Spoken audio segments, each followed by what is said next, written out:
Bonjour à toutes et à tous. Nous allons vous présenter aujourd'hui ce que dit la Bible sur le jour de l'an hébraïque et tout particulièrement ce qui peut y être caché selon les sages d'Israël.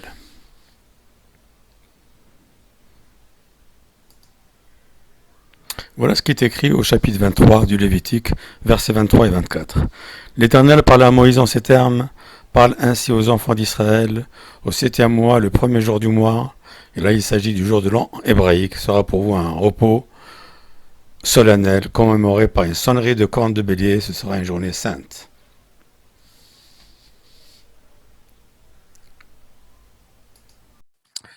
Donc dans ce chapitre 23, eh bien on va voir ici une certaine énumération des fêtes, des solennités d'Israël. Voilà, encore un. Les solennités d'Israël. Alors ça commence par Elehe Moadai, voici donc mes Moadim, mes solennités, mes fêtes en quelque sorte. Et la première solennité, c'est le Shabbat. Donc, Bayam Shivei, Shabbat Shabbaton, Mikra Kodesh. Donc, ça s'appelle Kodesh, le jour de Shabbat est Kodesh. Après, Chodesh Harishon, c'est le mois de Nissan, dans la Torah. Chodesh Harishon, c'est le mois de Nissan. Donc, c'est Pessah. D'accord? Ça, la Chodesh. Oui, d'accord. Oui. Alors, ensuite, on a le lendemain du premier jour de Pessah, c'est le deuxième jour de Pessah, on apporte donc le Homer au Beth Amikdash.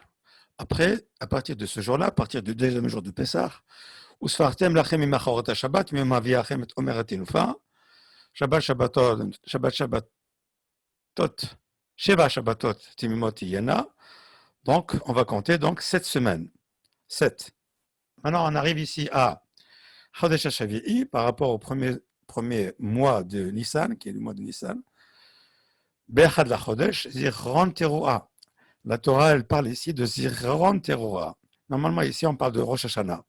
C'est marqué nulle part dans la Torah que c'est ça Rosh Hashanah. Hein, mais ça, on le sait. On sait que le 7e mois, le premier jour du 7e mois, Be'echad la Chodesh, le premier jour du 7e mois, c'est-à-dire le mois de Tishri, eh bien, c'est Rosh Hashanah. Ensuite, le 10 du mois de Tishri, c'est Yom Kippourim. Ensuite, le 15 du mois de Tishri, Bachamisha Asar la Chodesh HaShevi'i, Hag Sukkot, la fête de Sukkot. Et c'est marqué pour la fête de Sukkot, Beospechem et Tuvat Haaretz, quand vous allez donc récolter la récolte de la terre. Tachogut et Hag Hashem, Shivat Yamim, Bayom Arishon, Shabbaton, Bayom Hashemini, Shabbaton. On arrive ici. Donc, Daber ben Israël, Mo Bachodesh HaShevi'i, Be'echad lachodesh Yilachem Shabbaton. Donc, on parle ici du mois de Tishri. Et Shabbaton, Zichron Teruah. Donc, c'est clair. Comment ça se fait? Zichron Teruah. Donc, c'est Rosh Hashanah. On fait de la Teruah du shofar.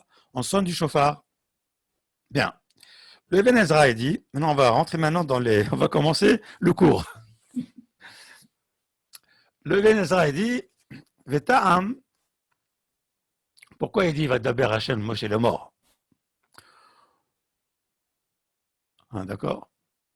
Ta'am, pourquoi il dit Vadaber Hashem Moshe le mort? Ba'avour, Ayoto Moed Bifne Atzmo. Ici, on voit ici que c'est pas un jour quelconque. C'est marqué Kol Melchet Avodalot Ta'asu. C'est un Moed, c'est une solennité Bifne Atzmo, en lui-même. Ici, Chodesh HaShivi'i, Be'echad la Chodesh.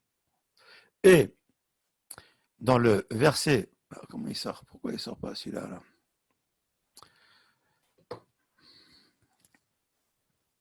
Ki Chag HaShavuot Talui Miyom Tenufat HaOmer, parce que le jour de Shavuot, lui, il dépend de Pessah, c'est-à-dire dépend du Tenufat HaOmer, du balancement du Homer qu'on apporte le deuxième jour de Pessah. Et ensuite, donc ici, juste derrière, le 10 du mois, Hizkir Tzom HaGadol, qui est le jour de Kippour. Et après, le 15 du mois, Hagasukot. Donc, c'est ce qu'on a vu tout à l'heure. C'est pour ça qu'il dit Daber Hashem Moshe les morts. On parle vraiment un nouveau chapitre. Et c'est pour ça que, pour nous dire simplement que ce jour-là est un jour spécial. Ce n'est pas un jour quelconque. Et donc, c'est Rosh Hashanah. Et dans le verset 24, qui est le verset suivant, alors, Chodesh HaShevi'i, qu'est-ce qui se passe à ce Chodesh HaShevi'i? Ki techilat hacheshbon minisan, c'est-à-dire que la Torah commence toujours à compter à partir de Nissan, qui est le premier mois de l'année pour la Torah. C'est le premier mois de l'année. Pourquoi? Qui voyait Sanou Misraïm. Parce que c'est un mois où le Ham Israël est sorti d'Égypte. Le 14 Nissan, dans l'après-midi, les enfants d'Israël ont commencé à griller et à manger la divinité des Égyptiens. Ils ont fait un acte absolument fantastique qui consiste à rejeter entièrement la Avodazara.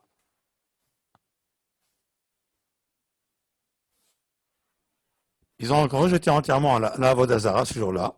C'était une nécessité d'ailleurs parce que on ne peut pas imaginer que Dieu va sauver le Ham Israël s'il n'a pas fait un acte. Et le premier acte, vous voyez, le premier acte, c'est le rejet total de la Avodazara. Il n'y a pas mieux que dans un pays où ils ont vécu pendant 210 ans, et là ils ont pris leur divinité et ils l'ont brûlée.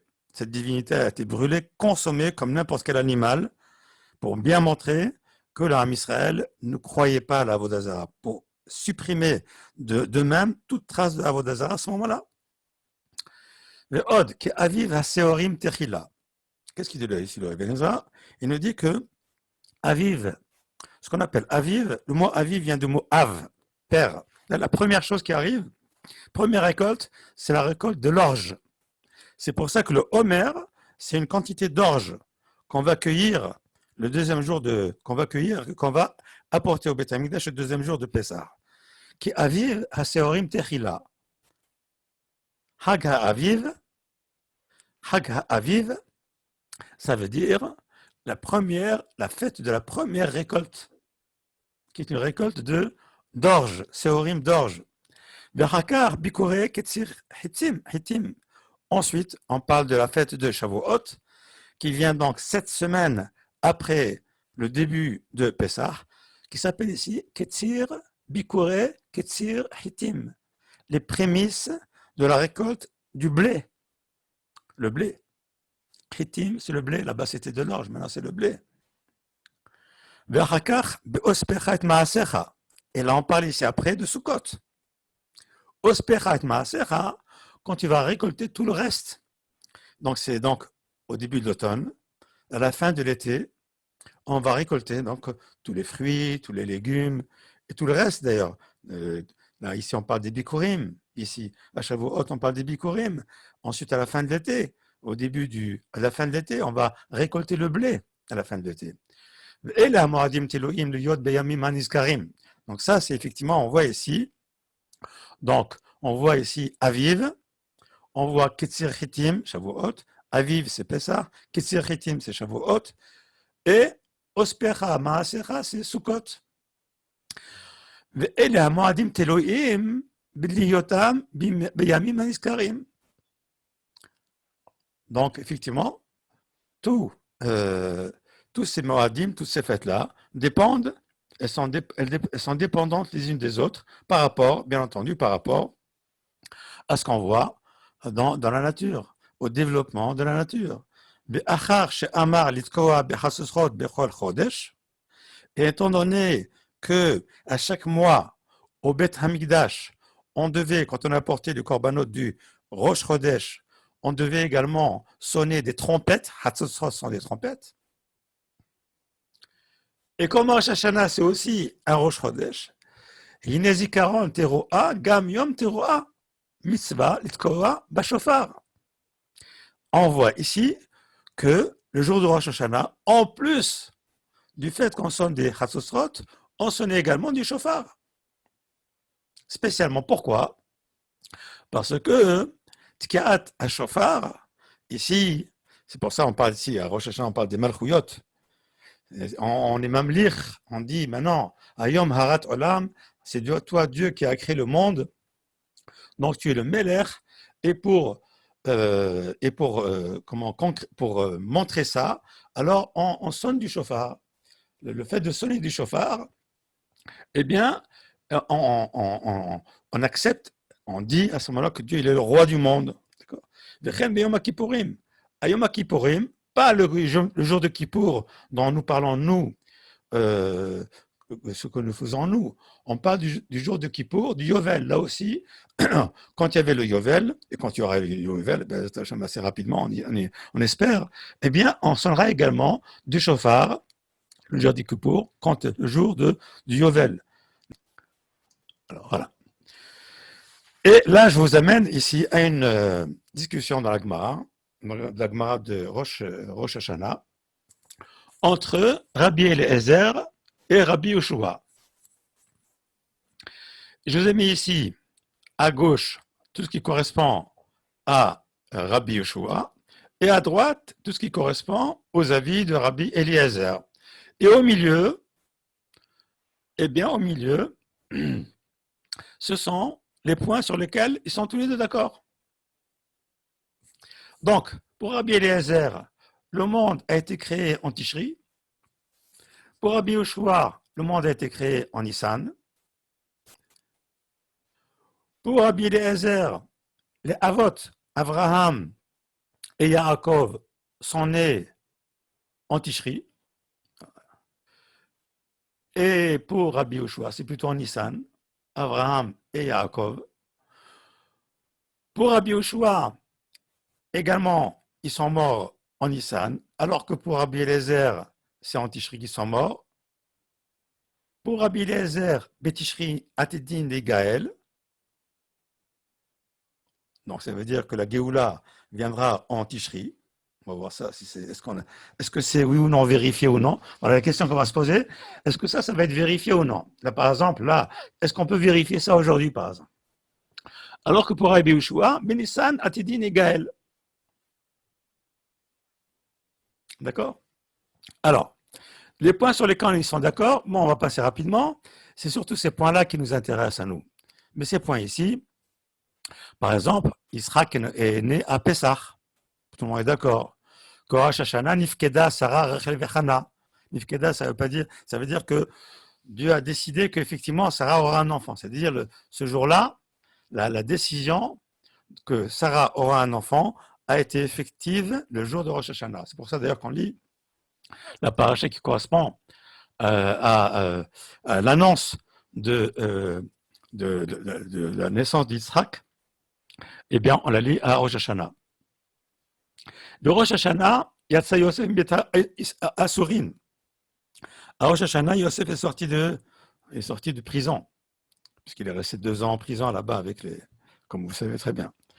Le Rosh Hashanah, Batla Avoda, mais Avotenu Bemisraim. Tout le monde est d'accord pour dire que c'est à Rosh Hashanah que la Avdout, l'esclavage, s'est arrêté. Donc pendant 6 mois, les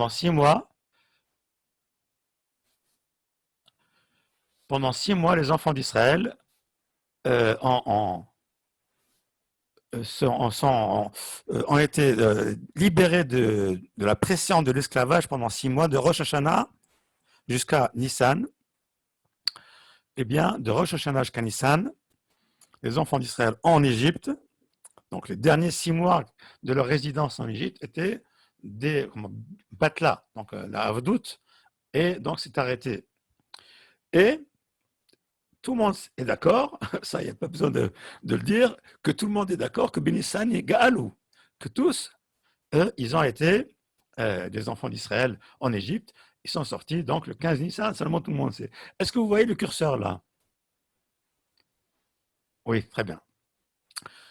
D'accord, vous avez bien compris donc ce qui nous intéresse ici, que Betishri, Atidim Mikael pour Rabbi Eliezer, et pour Rabbi Yoshua, c'est Benissan. Que Betishri, Nivra Haolam pour Rabbi Eliezer, et pour Rabbi Yoshua, c'est Benissan. Voilà les 2 points qui sont les deux points sur lesquels nous allons nous pencher maintenant.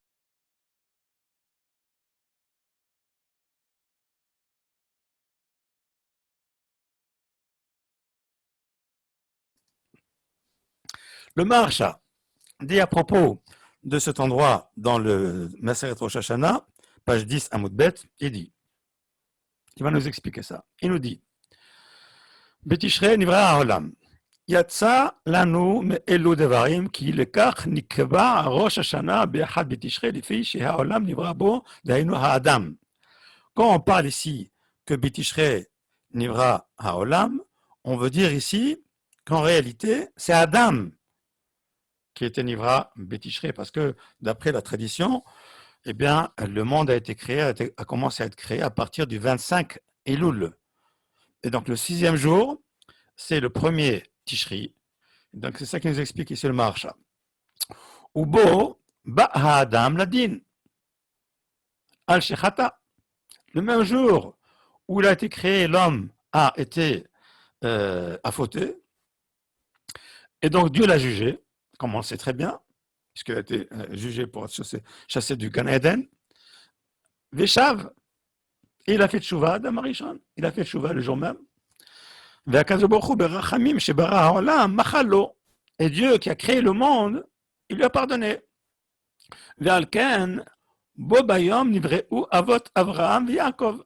C'est pour ça que ce jour-là même, de Rosh Hashanah, on s'en est les Avot Avraham et Yaakov. Vous allez comprendre pourquoi. Al-Shem, Midat HaChesed V'Rachamim. Avraham, c'est Midat HaChesed, Yaakov, c'est Midat HaRachamim. C'est pour ça qu'ils sont nés le jour de Rosh Hashanah, qui est un jour de Rachamim. Nous, on nous a toujours dit que Rosh Hashanah, c'est un jour de Din, hein, nous sommes d'accord. Mais on va continuer, il va nous expliquer comment ça fonctionne. Ve'osiman livnehem, ça donc c'est un signe pour leur descendance. Lavo imahem berachamim, pour venir avec eux, berachamim, le jour Badin, Bayom Hazeh, le jour du Rosh Hashanah, ce jour-là.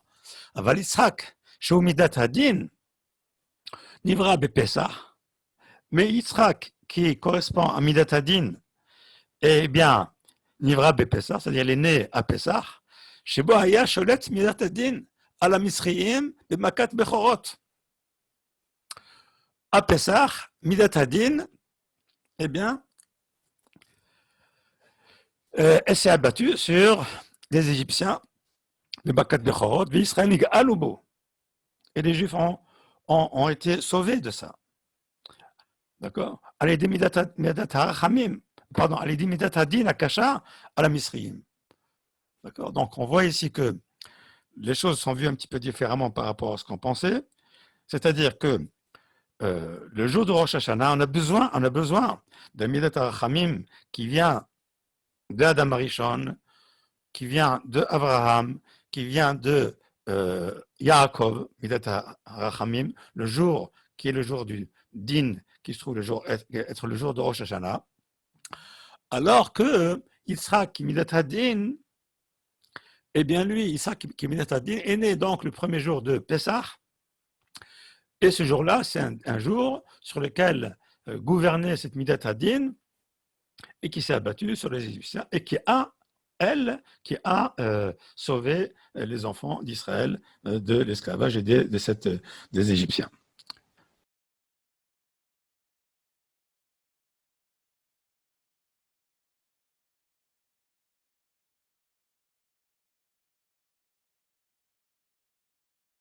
Ve'amar betishre atidin ligael. Maintenant, toujours le Maharsha qui nous dit que au mois de Tishri, les enfants d'Israël sont destinés à être sauvés. C'est-à-dire, c'est la Géoula finale pour Rabbi Eliezer, c'est à Tishri. Qui be'atid yavo u harachamim hagemorim l'Israël. Be'atid, c'est-à-dire au futur. Hein. Donc, yavo harachamim hagemorim l'Israël. Donc, l'âme Israël va donc bénéficier de cette miséricorde extraordinaire, Gemorim, hein, vraiment Gemorim, hein, c'est-à-dire complet, quoi. Kemo, Shekatu, Berachamim, Geulim, Akabetzra. C'est marqué dans Ishaïa, au chapitre 54. ברחמים גדולים אקבצך. Donc ça veut dire ici, je te réunirai, je te rassemblerai de la galoute avec Rachamim. D'accord. ומה יתלה מדכתיב יתקע בשופר דהתקעה מורה על רחמים.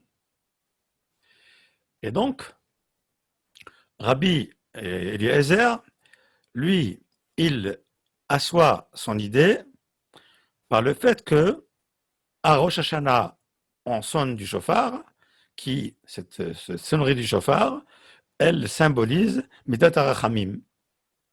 Hashem Mincha Pishuta, etc. Comme on voit ici, effectivement, quand on parle de Rachamim, on parle de sa droite, la droite qui est étendue de Dieu, qui symbolise donc Midat HaRachamim d'Akadosh Baruch Hu. Donc on voit ici une explication du Maharsha pour nous expliquer cette histoire-là qu'il y a entre Rabbi, enfin là il nous explique surtout Rabbi Eliezer. D'accord. Qu'est-ce qu'il entend Rabbi Eliezer? Pourquoi est-ce que Rabbi Eliezer il pense que à Tishri, c'est là qu'on sera un Nig'al? Pourquoi est-ce qu'on sera Geulim? On sera délivré définitivement à Tishri.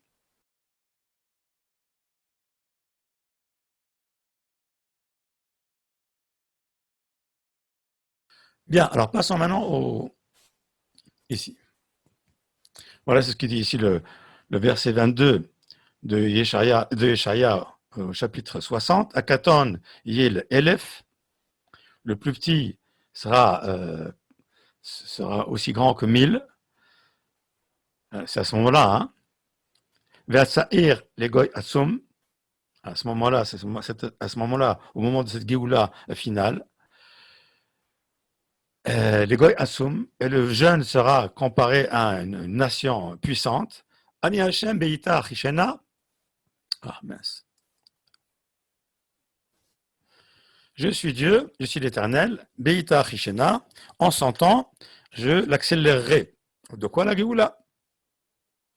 Le Radak dit à ce propos-là, Ve'amar Beita, Ve'amar Chishena, Amor Azal, Zahu Chishena, le Zahu Beita. Vous connaissez tout le monde connaît ce Midrash, qu'il y a marqué ici Beita Chishena, apparemment ça a l'air d'être contradictoire. Beita, ça veut dire on s'entend. Achishina, ça veut dire je l'accélérerai. Voilà, bon, on va faire comme ça, allez, hop. Voilà, mais ça va être beaucoup mieux avec le curseur, ça va être plus intéressant. Donc, Beita, ça veut dire on s'entend. Achishina, ça veut dire que la Géoula va être accélérée.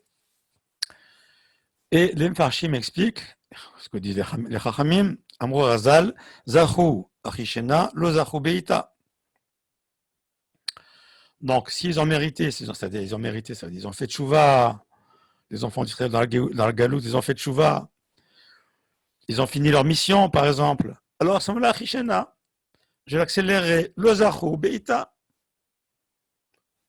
Si les enfants d'Israël n'ont pas mérité, ils n'ont pas réussi à faire tchouva durant ce long exil qui n'arrête pas de se terminer, alors, comme si ou comme ça, arrivé à un moment donné, au temps ultime, au temps extrême, alors Beita, ça veut dire Dieu fera la Géoula, Beita, même si le peuple juif n'a pas fini sa mission, n'a pas encore fait tchouva comme il fallait, malgré tout, eh bien Dieu amène la Géoula. Ça, c'est ce que disent les Chachamim. C'est pas ce que dit le Pasuk. Hein. Le Pasuk qui dit Ani Hashem beita achishena. Veyesh lefaresh keshiyagia ita achishena. Voilà le Radak qui nous dit il nous dit le pshat de ce pasuk. Donc, la compréhension littérale de ce verset est que Keshiagia ita, quand son temps va arriver, achishena, je l'accélérerai. Les gomra mehera kilo ya'arich zman et hachel ha'yeshua ad kalota. Ça veut dire simplement que ici, pour la finir entièrement, pourquoi ça veut dire ici Achishena, ça veut dire quoi ici Achishena? Ça veut dire qu'il va la finir rapidement, de sorte que le temps ne va pas trop s'écouler jusqu'au moment où cette Yeshua sera, cette délivrance sera totale et complète. D'accord. Alors, regardez un petit peu ce qu'on a.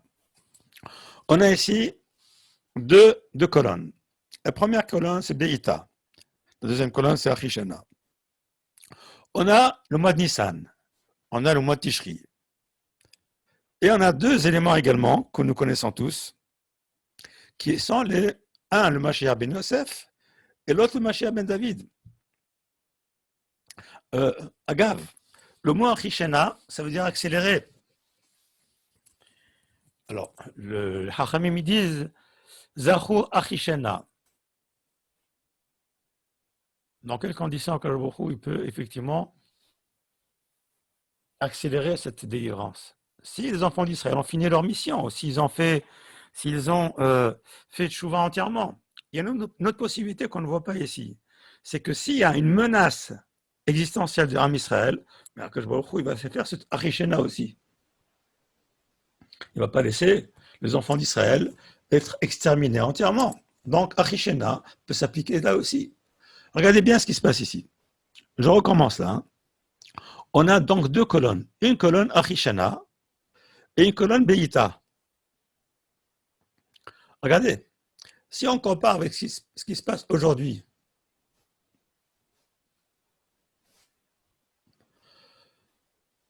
nous savons qu'aujourd'hui, nous ne sommes pas encore nous sommes dans une phase qu'on appelle Mashiach ben Yosef aujourd'hui. C'est pas encore Mashiach ben David. Pourquoi? Parce que tout simplement, il y a encore la moitié, au moins la moitié du peuple juif qui est encore en galoute. On a également toute Eretz Israël, qui est encore une bonne partie d'Eretz Israël qui est encore entre les mains des goïms encore. Donc, on n'est pas encore dans cette notion de Mashiach ben David. On n'est pas encore arrivé à cette étape de Mashiach ben David. Donc, on est au Mashiach ben Yosef. Ce Mashiach ben Yosef, il a commencé quand? En Nissan. D'accord? Pourquoi? Parce que le Médinat d'Israël a commencé, vous voyez, entre Nissan, début de Iyar, 5 Iyar. On est vraiment dans Aviv, ce qu'on appelle Aviv, le début. On est dans le printemps. Alors ça, ce serait Beïta, ce temps extrême, le Zachou. Le Zachou, on n'a pas mérité. Donc c'est Mashiach ben Yosef. Et c'est en Nissan. Alors de l'autre côté, Achishena, si on a mérité, c'est Mashiach ben David et c'est en Tishri. Peut-être c'est comme ça, peut-être oui, peut-être non. On peut se poser la question si on ne peut pas mettre ces deux colonnes de cette façon-là, si on ne peut pas arranger les choses de cette façon-là.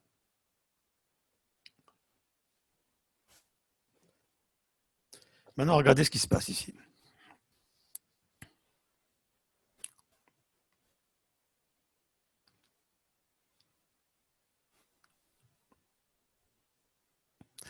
Quand on parle de Shabbat, quand la Torah dit Sheshet Yamim Ta'aseh Melacha B'Yam HaShivi, Shabbat, Shabbaton Mikra Kodesh. De quoi on parle ici? On parle de Briat HaOlam. On parle que Dieu a créé le monde en 6 jours, et on parle que le 7e jour, Dieu a consacré cette journée comme étant un jour de Kodesh, un jour qui est saint, que nous devons nous sanctifier ce jour-là.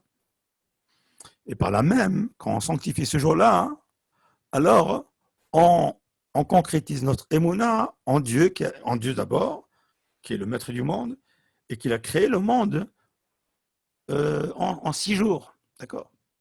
Donc c'est Briat HaOlam. Le Shabbat fait référence à Briat HaOlam. C'est pour ça qu'on dit c'est Shabbat Bereshit. Shabbat Bereshit parce qu'il fait référence à Briat HaOlam. Maintenant, regardez. À Pessah, c'est la Géoula de Am Israël. Pendant 7 jours. Encore, ici c'est le 7e jour. Pendant 7 jours, on fête la fête de Pessah pendant 7 jours. Pessah. Depuis le premier jour jusqu'au 7e jour, c'est Kol Melchet Avodot Ta'asu. Premier jour, c'est Kodesh. Dernier jour, c'est Kodesh. Entre le premier et le dernier jour, c'est Chol HaMoed. C'est moitié Kodesh, moitié Chol. Mais en tout cas, c'est également 7 jours. D'accord. Ensuite, on fait une Sfirata Omer qui dure Shiv'at Yamim, Sheva Pe'amim. 7 jours, 7 fois. Et on arrive 7 fois. Donc vous compterez depuis le lendemain du premier jour de Pessah. Omer Tenoufa, on l'apporte quand? On l'apporte le lendemain de Pessah. Sheva Shabbatot Timot Yena. 7 Shabbatot, 7 Shabbat, c'est une semaine. 7 semaines, 7 fois 7 jours, entière, Timimot, complète. Qu'est-ce qu'on fait dans ces cas-là? On arrive où? À Hag Shavuot. Encore 7. 7 fois 7, on arrive à Shavuot. Au début, on a compté 7 jours. On a fait Shabbat. On arrive maintenant à Pessah. On fait également 7 jours à Pessah. On compte maintenant des semaines. 7 fois, 7 fois, 7 fois, 7 semaines. On compte 7 semaines. Et on arrive à Shavuot. À fête de Shavuot. Hein, vous voyez? Verasita Hag Shavuot Lashem Elokecha. C'est marqué Verasita Hag Shavuot Lashem Elokecha. Ça s'appelle Hag Shavuot. Ensuite, on arrive à Shavuot. On arrive maintenant au Chodesh HaShevi'i, le 7e mois. Une fois qu'on a compté les semaines, on compte maintenant les mois. À partir de Nissan, on compte 7 mois. On arrive au 7e mois qui est Chodesh HaShevi'i, qui est le Rosh Hashanah. Zichron Teroa Mikra Kodesh. Et Rosh Hashanah s'appelle Hayom Harat Olam, ce qu'on dit dans la Tfila. Aujourd'hui, c'est le monde, la création du monde. Rosh Hashanah, on le dit dans la Tfila. On le dit carrément dans la Tfila. Alors maintenant, vous allez voir ce qui se passe ici. Regardez. Dans Zecharia, c'est marqué.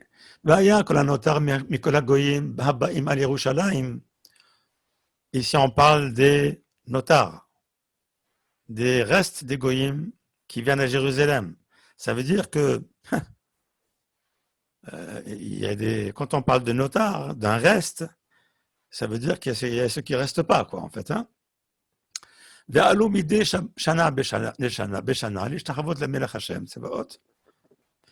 Et ils vont donc monter à Jérusalem tous les ans pour se prosterner les Melech Hashem Tsevaot à Dieu. Velachog et Hag Sukkot. Ils vont venir, ces goyim-là vont venir fêter la fête de Sukkot. Ça, c'est quand ça? C'est à Sukkot. Et c'est pour ça qu'on dit d'ailleurs que la guerre de Gog et Magog, c'est aux alentours de Sukkot que ça se fait. Le Radak dit, Ve'aya kol hanotar, ceux qui vont rester, hanotarim hem shehe shivu el libam bamilchama hahi. Donc ce sont Eve shavu el Hashem bechol libam. Ce sont les gens des goyim, des non-juifs. Hein. Et il commence à y en avoir pas mal. Des non-juifs qui sont revenus chez Shivu El Libam Bamilchama, ils ont compris ce qui s'est passé dans ce cataclysme incroyable. Veshavu Hashem bechol libam. Et ils ont fait tchouva de tout leur cœur. Ils ont rejeté toute Avodazara. Et il vient se prosterner à Sukkot. La Melech Hashem Tsevaot, Shehem Hekiruhu le Melech al Kol Haaretz. Et là, Hekiruhu le Melech al Kol Haaretz. Ils ont compris que le Dieu d'Israël, c'est le Dieu créateur de l'univers. Quelque chose qui n'est pas shoot. Pour nous, c'est quelque chose qui est tout à fait élémentaire. Et Hagasukot, les filles chez Otozman Tiya Milchama, parce qu'à ce moment-là, se déroulera cette fameuse Milchama. Et donc, ils vont voir des miracles, quoi, à Boré Olam. Des miracles que Dieu va susciter à ce moment-là. Et c'est pour ça qu'on parle de Sukkot, parce que, d'après le prophète Zecharia, cette guerre-là se fera à Sukkot ou aux alentours de Sukkot. Et pourquoi ils viendront tous les ans? Eh bien, les Zerron Otoayom. Ce sera un jour mondial, universel. Donc, c'est pour ça que j'ai écrit ici que ce sera la Geulat Olam. C'est la Géoula, la délivrance du monde. C'est-à-dire, quand on parle de Mashiach ben David, c'est pas Mashiach ben David uniquement pour Israël.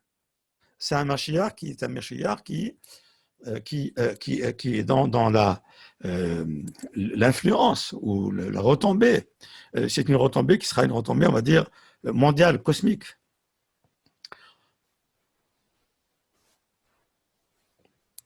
Donc, Sukkot, c'est Goulat Olam.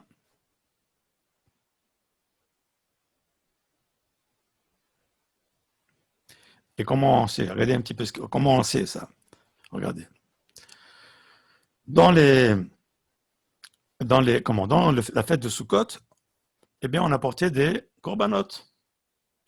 Et on apportait des korbanot.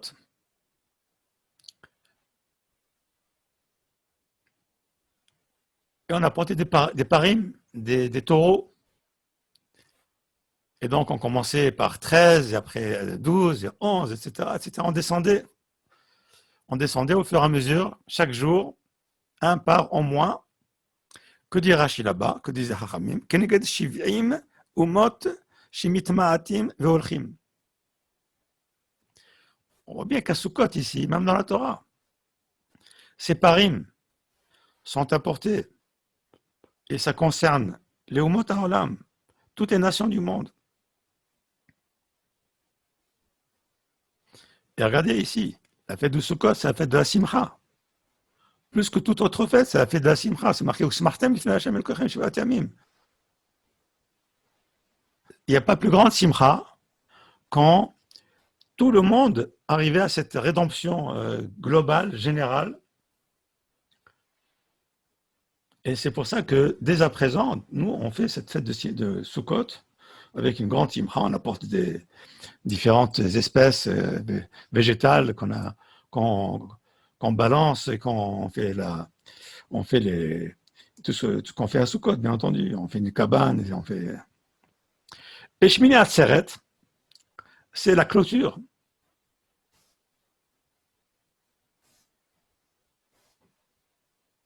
Clôture de quoi? Clôture de cette fête-là, clôture. Bayom Harishon Shabbaton, Bayom Shemini Shabbaton. Le premier jour de Sukkot, c'est un jour qui est Shabbaton, c'est-à-dire on ne peut pas travailler dessus de ce jour-là. Le 8e jour de Sukkot, c'est Shmini Atzeret, c'est une fête en soi. Il n'y a que par Echad, ve'aïl Echad. La Torah dit par Echad, ve'aïl Echad. Par Echad, vous voyez, on est parti le 13, on descend. Brusquement, on passe à un seul par. Alors ça, les Chachamim disent Elou Keneged Israël. Ce par Echad et ce Aïl Echad, ça concerne Israël. Ça concerne Israël parce que c'est la clôture. La clôture. On est arrivé à la fin. Voilà mes amis, donc j'ai terminé avec ça. Je vous demande de parler maintenant. Vous pouvez maintenant parler. Et si vous avez des questions ou des remarques, eh bien, avec grand plaisir, je vous écoute. Allez-y. Shalom, je peux prendre la parole? Allez-y. Mais moi, tout à l'heure, tu parlais de la Teshuvah concernant Israël et par rapport à Itaouar Shishena. Oui. Bon, je suis sûr que tu pensais à la Teshuvah, c'est-à-dire pas seulement faire Shabbat, etc., mais surtout vouloir revenir en Israël. Bien sûr, parce qu'en fait, en réalité, tu as raison. Ce qu'on appelle. Oui. Je voulais simplement, avec ta permission et avec la permission de tous ceux qui entendent ton Oui. cours, formidable d'ailleurs, un régal comme d'habitude, faire le pendant avec notre actualité. Tu me connais, donc je vais parler tout simplement du Harabayit, qui est abandonné, qui est objet d'opprobre. C'est tout simplement en ce qui me concerne, qui monte la base, une honte. J'en ai honte. Je vois ça une catastrophe. Comment on peut laisser cet endroit comme ça aux mains de nos ennemis? Soit disant qu'on montait, tu comprends ce que je veux dire? Oui, Voilà. je comprends très bien, tu as raison. Je ne peux que te donner raison. Regardez un petit peu. Comment est-il pensable? Comment est-il possible? Comment peut-on imaginer qu'une religion monothéiste, qui se dit monothéiste, puisse considérer que le fait qu'un juif puisse monter au Harabait soit un sacrilège à leurs yeux? C'est absolument invraisemblable. Je suis d'accord. Autre question? J'en ai une qui concerne, ce qui concerne Mashiach. Pourquoi d'un côté, il y a une scission entre Mashiach ben Yosef et ben David, alors que on dit que Mashiach ben Yosef doit mourir, et il y a certains qui ont une kavana dans la Mida, dans la bénédiction de Bonne Yerushalayim, de penser à ce que Mashiach ben Yosef ne meure pas. Et donc j'avais du mal à voir ça dans ce qu'on a vu, sachant que c'est scindé par mois. Oui, d'accord. Alors, pour comprendre cette notion de Mashiach ben Yosef, il faut comprendre quelle est la cause réelle de la galoute. La cause de la galoute, eh bien, ce sont les fautes d'Israël. L'âme Israël a fauté, donc on a été prévenu, Moshe Rabbeinu nous a prévenu, les Névi'im nous ont prévenus, tous les Névi'im ont prévenu, ils ont dit que si l'âme Israël ne se comporte pas comme il faut, eh bien, c'est la galoute. Bon, donc on a la galoute aujourd'hui, et donc, il est clair que... Donc la Gemara nous dit, les Hachamim nous disent également, donc l'histoire du Mashiach ben Yosef, c'est quelque chose qui est dit en filigrane dans les Nevi'im. C'est pas quelque chose qui est dit non plus de façon claire chez les Nevi'im. C'est dit en filigrane. C'est tellement dit en filigrane que c'est les Hachamim qui ont mis ça en exergue. Et je peux vous dire que tous les Hachamim, tous les Mfarshim, tout le monde est d'accord avec cette histoire qu'il peut y avoir une Géoula qui s'appelle Mashiach ben Yosef. C'est quoi cette Mashiach ben Yosef? C'est lorsque les enfants d'Israël, dans la galoute, n'ont pas réussi à compléter entièrement leur tchouva, leur repentir. Ils n'ont pas fini leur mission. Alors, le temps arrive, on ne peut pas continuer ad vitam aeternam d'être en galoute. Donc, il arrive un moment où Dieu dit, bon, ça ne peut pas continuer comme ça, il faut qu'on s'arrête. Pourquoi? Eh bien, parce que, très simplement, parce que les Névi'im nous disent, et en particulier Cheskéel, il dit clairement, parce que si la galoute, elle se perpétue, c'est le nom de Dieu qui devient Mechoulal, qui devient profané. Pourquoi? Parce que les goïms disaient, regardez, le peuple de Dieu, tous les prophètes ont dit qu'il sera délivré, ça fait des milliers d'années qu'il n'est pas délivré, c'est terminé, tout ce que dit la Torah, c'est faux. Donc, la galoute ne peut pas se continuer ad vitam aeternam. C'est pas possible. Donc, même si les enfants d'Israël n'ont pas fait une chouva complète, eh bien, la Géoula se fait même avec des gens qui ne sont pas des tzadikim gmurim. Il faut savoir. C'est ce qui s'est passé. Le sionisme, quand on parle de sionisme, ça vient du mot Tzion. Tzion, c'est Yerushalayim, nous sommes d'accord. Ce sionisme-là, qui soit exprimé par des gens qui sont chilonim, ou des gens qui sont religieux, ou des gens qui sont charedim, tout ça, ça va dans le projet divin. Donc, il va pas, quand il a quelque chose à faire, il ne va pas se demander est-ce que celui que je vais envoyer est un tzaddik gamour ou non. Il va envoyer toute personne qui est susceptible d'aller dans le sens du projet divin. C'est tout. Donc, alors maintenant, il y a un nouveau problème. C'est que maintenant, tu me dis que la Géoula, elle vient quand même malgré tout. Mais alors, si les causes de la galoute se retrouvent encore en Eretz Israël, alors on a un gros problème. Comment est-ce possible? C'est pour ça que dans la tradition des Chazal, eh bien, on imagine que ce Mashiach ben Yosef peut disparaître. Pourquoi il peut disparaître? Eh bien, parce que c'est une possibilité, c'est possibilité, c'est pas une évidence, c'est une possibilité qu'ils disparaissent. Tués par qui? Eh bien, tués par Esav, ou un des descendants de Esav. D'accord? Et donc, ça veut dire tout simplement un échec. Ça voudrait dire un échec de ce Mashiach ben Yosef. Ce serait un échec. Et donc, qui est-ce qui va rattraper cet échec? C'est le Mashiach ben David. Donc, c'est pour ça qu'on prie que ce Mashiach ben Yosef, c'est-à-dire cette phase, cette période que nous vivons depuis déjà 72 ans, eh bien, soit une réussite et non pas un échec, bien entendu, c'est clair. Et donc, on attend maintenant le Mashiach ben David, qui est un Mashiach qui nous amène à une tchouva complète et qui amène le monde entier à faire tchouva. Pas seulement l'âme Israël, mais le monde entier. D'accord. Je peux poser une question au sujet de la durée de vie des royaumes d'Israël. Je parle le royaume complet, type le royaume de David. Oui. La durée de vie de ces royaumes par rapport à la durée d'existence, de nouvelle existence, on va dire, de l'État d'Israël, sont moins longues ou autant plus longues que la durée de vie actuelle de l'État d'Israël. Eh bon, la durée de vie du Beth Amikdash, du Beit Rishon, c'était de 410 ans.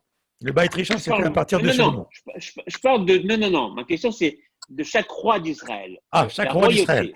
Chaque roi d'Israël. L'exemple, c'est Saoul, c'est Salomon, c'est David.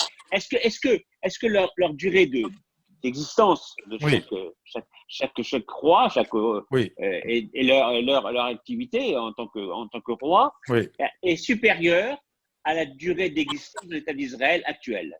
Non, en général, non. Non, en général, non. Par David a duré, le royaume de David, lui-même en tant que David, hein, ça a duré 40 ans. Shlomo Amelech aussi, ça a duré 40 ans. Donc, si tu ajoutes... oui. Donc, ensuite, toute la lignée des rois qui sont issus de David, bon, toute cette lignée-là a duré plus de 420 ans, plus de 410 ans. Non, mais chacun individuellement. Individuellement. Non, individuellement, en général, non. En général, non. C'est-à-dire que finalement, la question que je voulais poser, c'est celle de Mashiach ben David et Mashiach ben Yosef. Oui. Est-ce qu'on n'est pas aujourd'hui, du fait de cette durée d'existence actuelle de l'État d'Israël, dans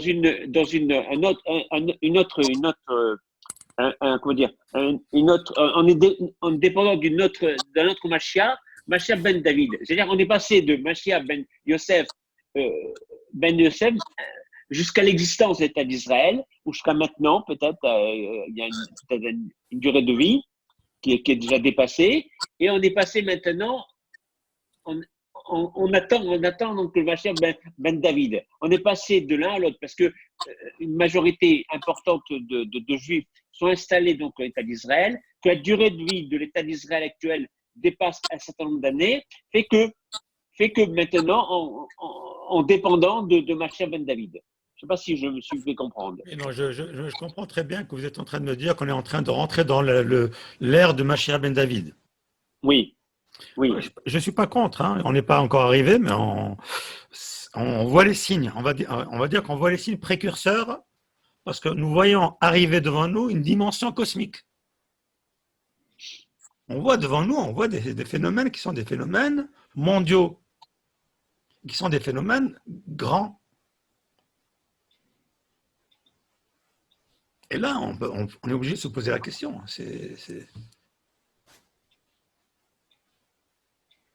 Là, je suis d'accord avec vous qu'on est en train on est en train d'avancer doucement vers cette ère qu'on appelle Mashiach ben David. Ouais. Je ne dis pas qu'on y est, parce que bon, on a encore les guerres sont encore là, les guerres sont encore là, tout le monde n'est pas encore les fausses religions, les fausses idéologies sont là et gouvernent le monde encore, hein, attention, hein. On est loin encore, hein, mais bon, on commence à avancer. On commence à avancer. Bien, si vous avez plus de questions, Mais, plus de remarques. Rav, Oui, Rav, dans ce qu'on a vu il y a 2 semaines, vous avez dit les nations autres que nous devront reconnaître la grandeur d'Hachem et également être punies ou payées, je ne me souviens plus le terme exact, pour ce qu'elles ont fait ou qu'elles n'ont pas fait.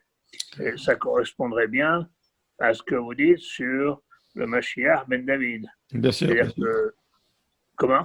Oui, bien sûr, tout à fait. C'est-à-dire que ça correspond, tant qu'eux ne sont pas prêts, ça n'avancera pas. Non, non.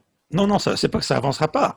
Ça va avancer avec, avec des difficultés, quoi. Hein, c'est ça que je veux dire. Oui, oui, non, quand je dis ça n'avancera pas d'une manière Oui. normale et logique, quoi. Ça va avancer Ça avec peut avancer, cher monsieur Benchetri, ça peut avancer. Hein. On peut imaginer que les goyim, certains peut-être en tout cas, vont se repentir, vont comprendre la dimension quand on entend ou quand on écoute certains discours de certains chefs d'État, on voit des choses qui sont qu'on n'a jamais vues encore. Hein.